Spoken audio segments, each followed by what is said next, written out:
I would like to help you by doing propaganda for your teachings. Can you advise the best way? To be a propagandist is to be a liar. Don't laugh, sirs. Because propaganda is merely repetition, and repetition of a truth is a lie. When you repeat what you consider to be the truth, then it ceases to be the truth. Say, for instance, you repeat the truth concerning man's relationship to property, the truth which you have not discovered for yourself. What value has it? Repetition has no value, it merely dulls the mind, and you can only repeat a lie. You cannot repeat truth, because truth is never constant. Truth is a state of experiencing, and what you can repeat is a static state, therefore it is not the truth. Please do see the importance of this.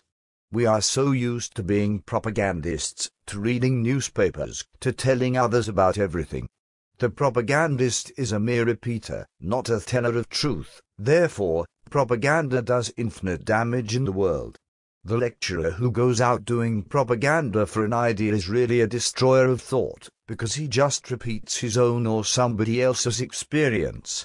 But truth cannot be repeated, truth must be experienced from moment to moment by each one. Now, with that understanding, what can you do to help this teaching, to further this teaching? All that you can do is to live it, however little you understand, however tiny a part. Live it completely, not superficially, but deeply, fully, as vitally, as intrinsically, as enthusiastically as possible. Then, like a flower in a garden, that very living spreads its perfume. You don't have to do propaganda for the jasmine. The jasmine itself is the propaganda, its beauty, its perfume, its loveliness, tells the story. When you have not that loveliness, that beauty, you do propaganda for it. But the moment you have understood a little, you talk about it, preach it, shout it, because of your own understanding, you help another to understand, and therefore understanding spreads more and more, it moves further and further afield.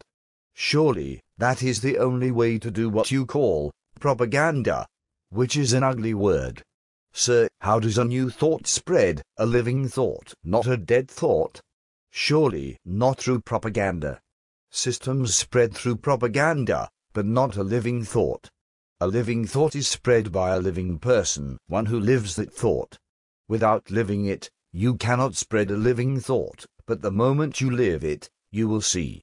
It is like the bees coming to the flower. The flower need not do propaganda for its honey, the bees know it, they come because there is nectar. But without that nectar, to do propaganda is to deceive people, to exploit people, to cause division among people, to create envy and antagonism. But if there is that nectar of understanding, however little, then it spreads like fire. You know how honey is secured, how many journeys a bee makes from the beehive to the flower, how it collects honey a little at a time. Similarly, if there is nectar, if there is beauty, if there is understanding in our hearts, that itself will perform the miracle of completely revolutionizing the world.